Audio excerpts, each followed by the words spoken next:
Next lecture છે રસશાસ્ત્રની અંદર ગજપૂટ વિશે વાત કર્યું છે. ગજ એટલે કે હાથી, એટલે કે હાથીના માપના વ્રણો. ગજ એટલે કે મોટો છે એમ.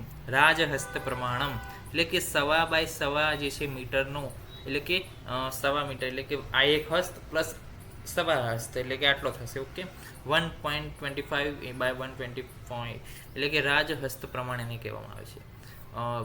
ભૈષજ્ય રત્નાવલી છે, રસરત્ન સમુચ્ચય છે, રસ તરંગિણી છે, આવા બધા ગ્રંથોની અંદર આવું જે રાજહસ્ત પ્રમાણ હોય એને જે છે 125 જે છે સાથે સરખાવવામાં આવી છે.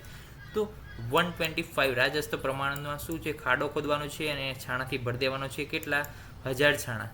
અહીંયા કોઈ એવો ઉલ્લેખ નથી કે ઉપર કેટલા નીચે કેટલા, એટલે જે છે 1000 છાણાનો ઉપયોગ આપણે આ રીતે કરીએ છીએ કે 750 નીચે 250 ઉપર, વચ્ચે જે સંપુટ યંત્રને આપણે મૂકીએ છીએ, જેથી બંને તરફથી શું છે પૂટને હીટ મળે છે અને અંદરનું દ્રવ્ય જે છે પ્રોપર જે છે 360 ડિગ્રીથી એ શું થાય છે, એને અગ્નિ મળી રહે છે. એના માટે જે છે આપણે 750 નીચે અને 250 ઉપર એટલે કે ટોટલ જે છે 1000 છાણાનો ઉપયોગ કરીએ છીએ. નેક્સ્ટ છે વારાહપુટ વિશે આ લેક્ચરની અંદર માહિતી મેળવી લઈએ. તો વારાહપુટની અંદર કીધું કુંડેતુ અરતની માનેન. અરતની એટલે શું છે? 22 અંગુલ. 22 અંગુલ એટલે આટલો ભાગ થશે. 22 અંગુલ એટલે આટલા સુધીનો, કોણી સુધીનો ભાગ જે છે એ થાય છે. તો એ અરતની કહેવામાં આવે છે. કાવડંગ કે કેટલા મૂકવા તેનો કોઈ રેફરન્સ નથી. 22 બાય 22 જેટલા પણ નીચે સમય અને પુટ મૂકીને ઉપર સમય એટલા જે છે મૂકવાના છે. કોઈ રેફરન્સ નથી કેટલી સંખ્યામાં મૂકવી. અને ત્યારબાદ જે છે અગ્નિ પ્રજ્વલિત કરવાની છે, કુલિંગ થાય ત્યારબાદ મટીરિયલને લઈ લેવાનું છે. એનો યુઝ શું છે? વારાહપુટનો યુઝ તો કે શંખ એટલે કે સુક્તિનું મારણ કરવા માટે અને વર્તિકા ગોદંતીનું જે છે મારણ કરવા માટે જે છે આ વારાહપુટનો ઉપયોગ થાય છે. મેક્સિમમ ટેમ્પરેચર 1000 ડિગ્રી સેન્ટીગ્રેડ અડધા કલાક માટે જ રહે છે. આપણે જોયું હતું મહાપુટની અંદર 1000 ડિગ્રી સેન્ટીગ્રેડ 10 કલાક માટે રહે છે. ટોટલ ટાઈમ જે છે 7 કલાક છે. 1000 ડિગ્રી સેન્ટીગ્રેડ 2 કલાક માટે રહે છે.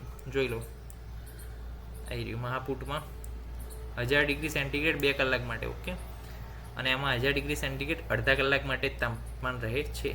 7 કલાક જે છે ટોટલ ટાઈમ છે. જે મહાપુટની અંદર 10 કલાક ટોટલ ટાઈમ હતો કે 10 કલાક માટે જે છે મહાપુટમાં અંદર રાખવાનું હોય દ્રવ્યને. આની અંદર 7 કલાક માટે જે છે દ્રવ્યને અંદર રાખવાનું હોય છે. 22 અંગુલના જે છે ખાડો છે એની અંદર રાખવાનું હોય છે. તો આજે આપણે માહિતી મેળવી ગજપૂટ અને વારાહપુટ વિશે. ગજપૂટની અંદર ફરી એકવાર રિવિઝન કરી લઈએ કે રાજહસ્ત પ્રમાણનો જે છે ખાડો કરવાનો છે. એની અંદર 1000 છાણાનો ઉપયોગ જે છે લમસમ કહી દીધો છે કે 1000 છાણા વાપરવા. તો 750 નીચે રાખ્યા આપણે, વચ્ચે ફૂટ મૂક્યો, ઉપર 250 છાણા રાખ્યા. અને બીજી આપણે વાત કરી વારાહપુટની. તો વારાહપુટની અંદર અરતની જેટલો જે છે 22 અંગુલનો ખાડો જે છે, એલ્બો સુધીનું માપ, આપણા એલ્બો સુધીનું માપ જે છે 22 અંગુલ થાય છે. એટલે આટલો ખાડો કરવાનો છે. એમાં આટલા સુધી જે છે ખાડામાં વન્યોત્પલ ભરવાના છે કે છાણા ભરવાના છે, વચ્ચે પૂટ મૂકવાનું છે, સંપુટ યંત્ર, અને ઉપર જે છે બીજા છાણા મૂકી અને અગ્નિ આપવાની છે. 7 કલાક માટે જે છે અગ્નિ આપવાની છે. 1000 ડિગ્રી સેન્ટીગ્રેડ તાપમાન અડધા કલાક સુધી રહે છે. અને એ તાપમાન જેને મળે છે એના કારણે શું થાય છે કે જે દ્રવ્ય છે, શંખ છે, વર્તિકા છે, એનું મારણ થાય છે. એનું જે છે પુટ જે છે એને આપી શકાય છે. અને એની અંદરના વારિતર ગુણનો જે છે ઉદય થાય છે, દોષોની હાનિ થાય છે, કે જે આપણે ઇફેક્ટ ઓફ ધ પુટની અંદર, ઇમ્પોર્ટન્સ ઓફ ધ પુટની અંદર આપણે અભ્યાસ કર્યો હતો. તો નેક્સ્ટ લેક્ચરમાં મળીશું. ત્યાં સુધી રજા આપશો. જય હિન્દ, જય ભારત, જય આયુર્વેદ, જય ધન્વંતરી. નમસ્કાર.